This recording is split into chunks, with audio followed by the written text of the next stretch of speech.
ഏത് അടിമയാണോ കേരളത്തിൻ്റെ മുഖ്യമന്ത്രിയാകുന്നത് ആ അടിമ മുസ്ലിം ലീഗിൻ്റെ താല്പര്യം നടപ്പാക്കാൻ വേണ്ടി മാത്രം നിയോഗിക്കപ്പെട്ട ആളായിരിക്കും.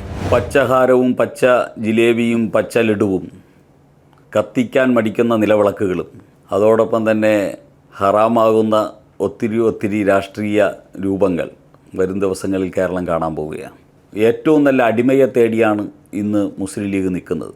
ഏത് അടിമയാണോ കേരളത്തിൻ്റെ മുഖ്യമന്ത്രിയാകുന്നത് ആ അടിമ മുസ്ലിം ലീഗിൻ്റെ താല്പര്യം നടപ്പാക്കാൻ വേണ്ടി മാത്രം നിയോഗിക്കപ്പെട്ട ആളായിരിക്കും.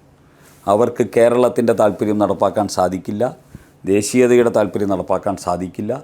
എന്തിനേറെ ശബരിമല വിഷയം ഉൾപ്പെടെയുള്ള വിഷയങ്ങളുടെ പേരിലാണ് ഈ കോൺഗ്രസ് അധികാരത്തിൽ വരുന്നത്. ശബരിമലയിൽ കൊള്ള നടത്തിയ ആൾക്കാരെ കൽത്തുറുങ്കിലടയ്ക്കാൻ സാധിക്കുമോ എന്നുള്ളത് കേരളം ആഗ്രഹിക്കുന്നൊരു ചോദ്യമാണ്.